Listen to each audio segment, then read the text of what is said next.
반갑습니다. 산골의 아침입니다. 오늘 말씀 잠언 1장 10절에서 19절까지 말씀 보겠습니다. 내 아들아, 악한 자가 너를 꾀일지라도 따르지 말라. 그들이 내게 말하기를 우리와 함께 가자. 우리가 가만히 엎드렸다가 사람의 피를 흘리자.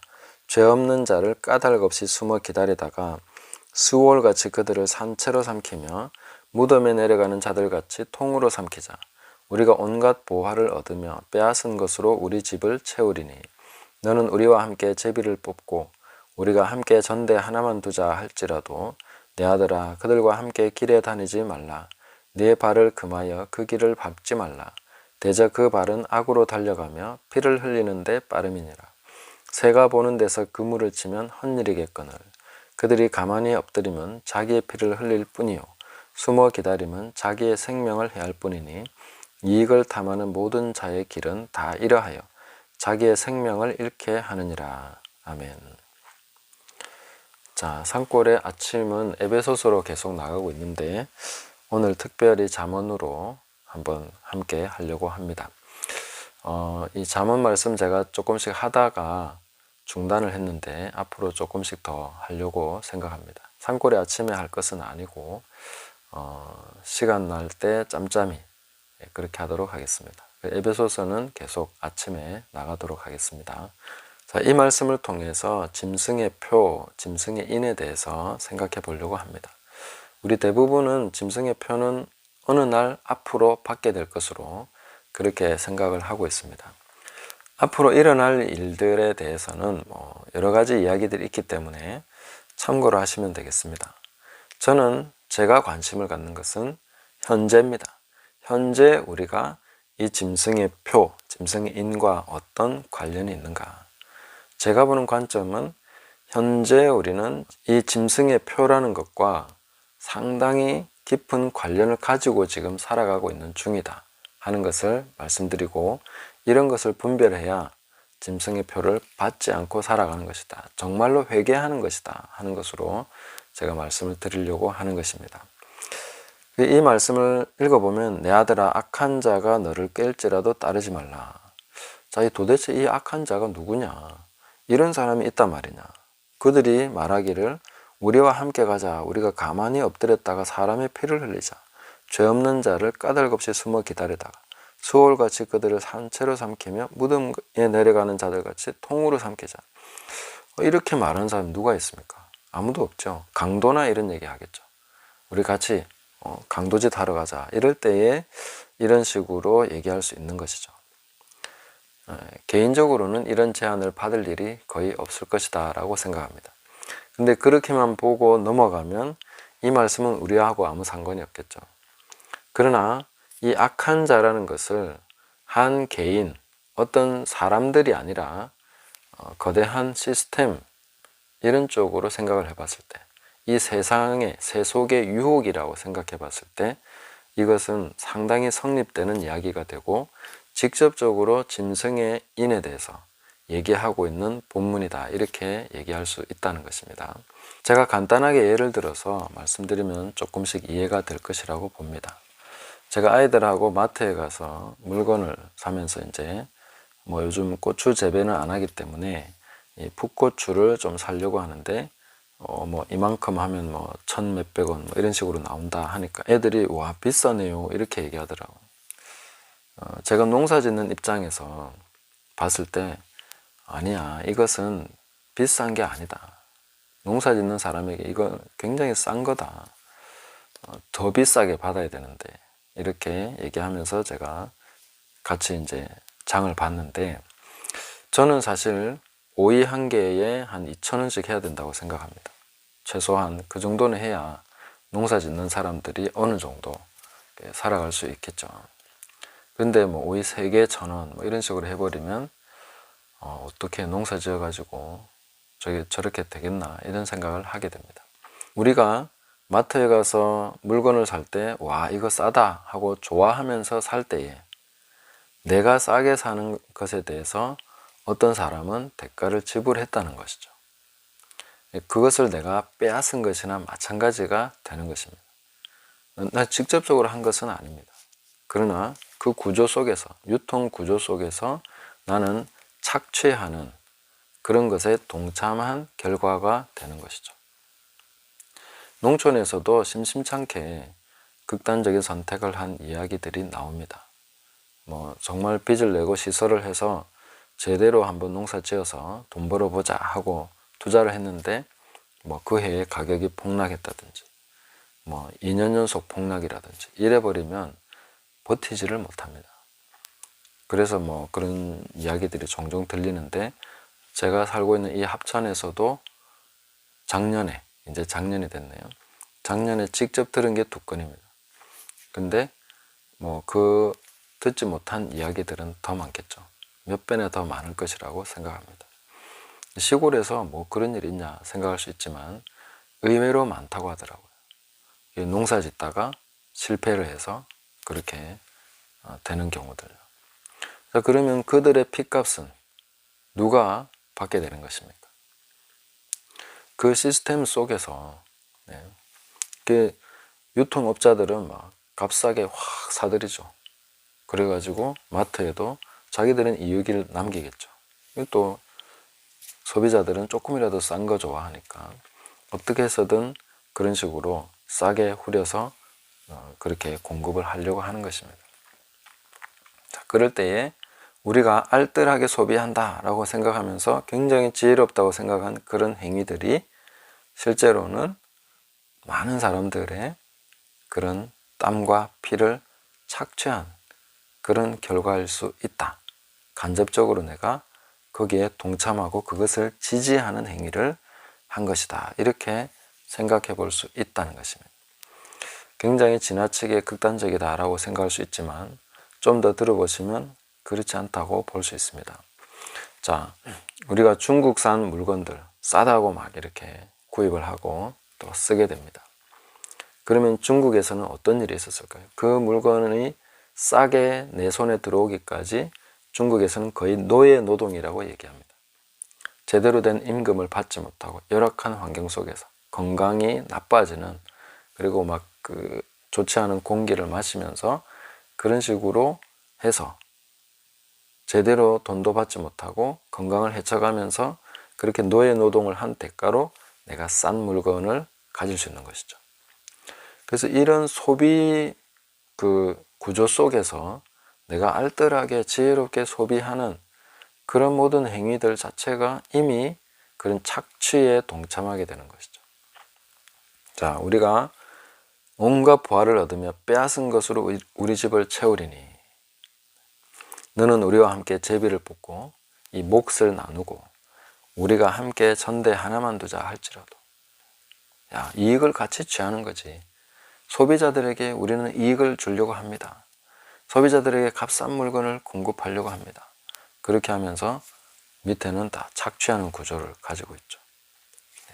그렇게 하지 않고 어떻게 값싼 물건이 나오겠습니까? 나올 수가 없는 것이죠. 제대로 가격을 지불하려고 하면 누가 그걸 살 수 있겠습니까? 회사도 망하겠죠.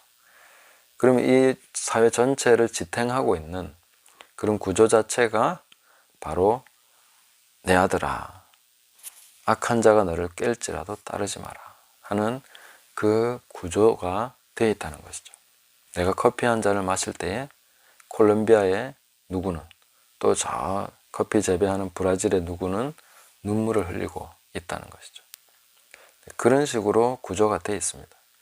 내가 또 햄버거 하나를 먹을 때에 그 속에 있는 쇠고기는 그 소를 키우기 위해서 수많은 나무들을 베어내고 옥수수를 심고 땅을 황폐케 하고 또 그런 농부들을 착취한 그런 결과로서 내가 몇천 원짜리 이거 그래도 좀 이 돈 가지고 내가 먹을 수 있지 하는 그런 정도의 햄버거를 먹게 되는 것이죠. 자, 우리는 이런 구조 속에 있다는 것입니다. 그리고 대기업이 만들어내는 훌륭한 물건들 다 중소기업이나 하청업체들, 그 다음에 그 경쟁사들, 경쟁할 수 있었던 그런 작은 기업들 다 흡수해버리고 그렇게 해서 또 내 손에 들어오게 되는 그런 것도 많은 것이죠. 물론 부정하지 않은 부분도 있겠지만, 그러나 대개는 이런 시스템 속에서 아주 부정한 방법으로 그들은 합법적이라고 얘기하겠죠. 그러나 착취하는 시스템, 그걸 가지고 있다는 것입니다. 보통 공장들이 왜 제3세계로 갑니까? 노동력이 싸니까. 제대로 된 값을 주지 않고도 그걸 쓸 수 있고 값싸게 생산할 수 있으니까 그렇게 하는 거 아니겠습니까? 뭐 그들에게는 이익이다 이렇게 볼 수 있겠죠. 그거는 이제 그런 관점으로 볼 수 있겠지만, 그러나 자세히 살펴보면 그들의 건강, 그들의 모든 그런 삶이 거의 착취당하다시피 하면서 우리 손에는 싼 물건이 들어오게 된다 하는 것입니다. 이런 자본주의와 시장 경제 구조 속에서 우리는 살아가고 있습니다. 자, 이런 것이 바로 사고 파는 행위. 내가 소비를 함으로써 이 전체를 지탱시켜주고 그들의 그 착취 구조에 내가 일종의 서포터로서 존재하고 있다는 것입니다. 그렇게 살아가고 있다는 거죠. 그렇게 하지 않고 나는 살 수가 없기 때문에 그들의 악에 대해서 묵인해야 되고 동참해야 되는 이런 결과가 오게 된다는 것이죠. 그래서 저는 회개해야 된다라고 얘기하는 것입니다. 평생을 소비자로 사는 사람은 회개해야 됩니다. 돌이켜서 생산하고 이 다른 사람을 유익하게 하는 그런 생산자로서 이제 살아가도록 돌이켜야 된다는 거죠. 그 방향으로 계속 가야 됩니다. 저도 제가 마트에서 물건을 삽니다. 그러나 방향을 이제 바꾼 것이죠. 그렇게 살지 않기를, 소비하는 삶에서 생산하는 삶으로 가도록 그렇게 가야 된다는 것입니다. 물론 이것은 상당히 극단적인 이야기이긴 합니다. 그러나 우리가 아무 생각 없이 살아가기에는 굉장히 중요한 이야기입니다. 우리가 짐승의 표에 대해서 얘기할 때 항상 가장 걱정하는 게 무엇입니까? 매매를 못하게 한다. 물건을 사고 팔지를 못한다. 그러면 난 어떻게 살아? 아무것도 할 수 없는 거예요. 물건을 살 수 없다. 내가 돈을 주고도 못 산다. 이렇게 돼버리면 난 그냥 꼼짝없이 죽어야 되는구나. 이런 상황에 처해 있다는 것이죠. 그러니까 이런 구조가 악하다는 것을 알아도 아무것도 할 수가 없는 무기력한 상황에 놓이게 된 것이죠. 참 딱한 처지가 됐습니다. 이 상황 속에서 우리가 끊임없이 회개해야 되겠죠. 그들의 악에 대해서 우리가 무슨 사회운동을 해서 그렇게 해야 될 부분이 있을 수도 있고요. 그렇지만 그 전에 우리는 그런 눈물을 내가 취하고 있구나, 그들의 피를 내가 착취하고 있구나 하는 것을 깨닫고 회개해야 된다는 것입니다. 이 구조 속에 살아가는 자체가 이 짐승의 일에 동참하는 것이죠. 잡아먹는, 이건 다 짐승이죠. 피 흘리고 잡아먹고 빼앗고 착취하는 이런 거는 다 짐승이 하는 거죠. 제가 우리 닭을 키우면서 보면 병아리나 이런 애들 그냥 고양이가 와서 잡아먹고 이런 경우들이 있습니다. 제가 그때마다 드는 생각이, 야, 내가 너 주려고 이거 키운 줄 알아? 이런 생각이 듭니다. 짐승은 얘가 어떻게 자랐는지, 내가 어떤 노력을 기울여서 이 병아리를 이만하게 키웠는지에 대해서 아무 관심이 없습니다. 그냥 먹이일 뿐입니다. 먹는 것에만 집중할 뿐입니다. 그 과정은 신경 쓰지 않는 거죠. 그런 게 짐승입니다. 그 잡아먹으면서 감사하겠습니까? 먹어서 그냥 배부르면 끝이죠. 그렇게 아무 생각 없이 살아가는 것이 짐승의 삶입니다. 그러나 우리는 생각해야죠. 어떤 과정을 통해서 이 물건이 내 손에 들어오게 됐는가? 내가 값싸게 샀을 때에 어떤 사람들이 손해를 받는가? 이런 것에 대해서 우리가 아무 생각 없이 짐승처럼 소비만 하면 되겠습니까? 그렇게 짐승의 일에 동참하면 되겠습니까? 물론 우리는 소비하지 않고 살아갈 수 없습니다. 그래서 짐승의 표를 받아야 되겠습니까? 그런 것을 우리가 회개해야 된다는 것이죠. 애통하면서 눈물을 흘리면서 이 세대와 이 세상의 악함에 대해서 고통하면서 우리는 기도해야 되고 회개하면서 돌이켜 이제는 계속 소비자로만 살 것이 아니라 다른 사람을 위해서 생산하는 삶을 살아갈 수 있도록 그 방향을 전환해야 되는 것이죠. 턴해야 되는 것입니다. 저도 지금 소비하며 살고 있습니다. 그러나 방향을 바꾸는 것이죠. 계속 생산자로서 살아가도록 방향을 바꿔 나가고 있습니다. 짐승의 그 행위에 동참하지 않도록 계속 바꿔나가고 있습니다. 저의 말이 상당히 극단적이고 너무 심하다 이렇게 생각하실 수도 있습니다. 그러나 우리가 생각해야 됩니다. 생각하지 않고 살아가면 안 됩니다. 내가 마시는 커피 한 잔에 들어있는 눈물을 생각하지 않으면 짐승의 삶, 짐승과 같은 것이죠. 내가 먹는 고기의 그 과정을 생각하지 않는 사람은 짐승과 같은 것이죠. 저는 우리 아이들에게도 그런 것들을 가르쳐야 된다고 생각합니다. 내가 고기 한 점을 먹는데 이것이 무엇이며 어디에서 왔는지 알아야 됩니다. 도시에서 사는 사람들은 살아있는 동물을 거의 보기 힘들죠. 동물원에 가야 볼 수 있습니다. 항상 죽은 것만 봅니다. 돼지는 고기인 거예요. 소도 고기인 거예요. 닭도 고기인 거예요. 고기만 먹습니다. 그러나 살아있는 가축, 그들도 두려워할 줄 알고 그들도 개성이 있고 그들도 죽는 거 싫어한다는 거죠. 살고 싶어하는 짐승을 죽여서 내가 먹는다는 거예요. 그런 것을 우리가 알아야 됩니다. 모르고 그냥 먹으면 안 되는 거죠. 알고 회개하고 거기에 합당한 다른 반응을 우리가 추구해 나가야 진짜 회개했다고 할 수 있는 거 아니겠습니까? 아무 생각 없이 잡아먹기만 하면 짐승일 뿐인 것이죠. 오히려 짐승만도 못하다고 얘기합니다. 여기 보시면 17절에 보시면 새가 보는 데서 그물을 치면 헛일이겠거나. 자, 새는 그물 치는 거 보면 그쪽으로 가지 않습니다. 그러나 그들이 가만히 엎드리면 자기의 피를 흘릴 뿐이요 숨어 기다리면 자기의 생명을 해할 뿐이니. 자, 우리가 남의 피를 흘려서 착취해서 먹자 이렇게 하는 사람들은 새보다 못하다. 새는 그물 치는 거 보면 자기 죽을 거 알면 그쪽으로 안 간다. 그런데 사람들이라고 하면서 자기 죽는 길인 줄 알면서 계속 그래 가고 있다는 겁니다.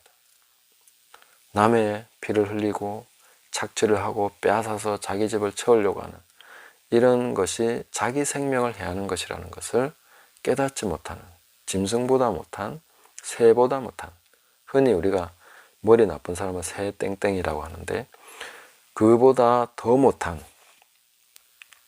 지혜 없는 자다. 지혜가 없다는 것입니다. 19절에 보시면 이익을 탐하는 모든 자의 길은 다 이러하여 자기의 생명을 잃게 하느니라. 여기서 이익이라는 것이 그냥 이익 이렇게 쓰일 수도 있지만 대개는 부정적인 의미로 쓰입니다. 이익. 그런데 현대에 있어서 우리가 정말 정직한 이익을 취할 수 있는 그런 길이 그렇게 많지 않습니다. 만약에 사업을 하시는 분이 이 말씀을 듣는다면 잘 생각을 하셔야 됩니다. 이 사업을 통해서 내가 부당한 이익, 부정한 이익을 취하고 있는 것은 아닌가.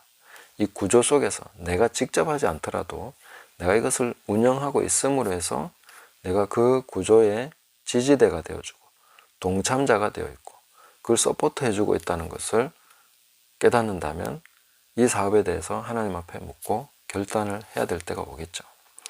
우리는 이런 것에 대해서 정직하게 보고 회개해야 됩니다. 돌이킨다는 것이 무엇입니까? 회개한다는 것이 무엇입니까? 완전히 턴을 해야 되는 것이죠. 가던 길을 돌아서 이제 다른 길로 가야 되는 것입니다. 19절 말씀은 이 한글 번역보다 조금 원어에 가깝게 한번 번역을 한다면은 의미가 상당히 새로워집니다. 부당한 이익을 탐하는 그런 자의 길은 다 이러해서 바알의 생명을 잃게 하느니라. 그 자기 주인의 생명을 잃게 한다. 부당한 이득을 취하는 그 사람, 주체가 되는 그 사람을 바알이라고 주장하고 있는 거죠. 바알. 바알이 원래 주인이라는 뜻이거든요. 바알의 생명을 잃게 하느니라 이렇게 되어 있습니다. 그러니까 우리가 뭐 바알 신을 섬기지 않는다 이렇게 하지만 이스라엘 백성들도 대놓고 우상 숭배하고 그렇게 한 것이 아닙니다. 부당한 이익을 쫓아가다 보니까 가난한 자의 머리에 있는 티끌까지도 탐내면서 그들의 신발 헌신짝 하나라도 탐내면서 빼앗으려고 하는 그런 탐욕에 대해서 얘기하고 있지 않습니까? 그러니까 우리가 소비자로 사는 동안에 얼마나 회개해야 될 게 많은가 이런 것들을 보면서 이 구조 속에서 내가 이 짐승의 구조 속에서 이 표 받으면서 내가 그 짐승의 인을 당연한 것으로 여기면서 살아가면 안 되는 것이죠. 짐승의 표에 대해서 앞으로 있을 일은 우리가 또 앞으로 있을 일이니까 내일 일은 내일이 걱정하게 놔두고 오늘 우리가 살아가는 동안에 봐야 될 부분에 대해서 살펴봤습니다. 그래서 하나님께서 주시는 지혜로서 우리가 이 세대를 잘 분별하고 이 세대를 본받지 말고 마음을 새롭게 함으로 변화를 받으시기 바랍니다. 그렇게 해서 하나님의 선하시고 기뻐하시고 온전하신 뜻을 분별해서 우리 이 세대를 본받는 삶이 아닌 완전히 새 사람으로서 새 피조물로서 살아가는 삶이 어떤 것인가 더 많이 연구하고 고민하고 하나님 앞에서 깨달아가면서 올 한 해 또 하나님과 깊이 동행하는 더 완전히 회개하고 또 완성도 높은 그리스도인의 삶을 살아가는 저와 여러분 되시기를 예수님의 이름으로 축복합니다. 감사합니다.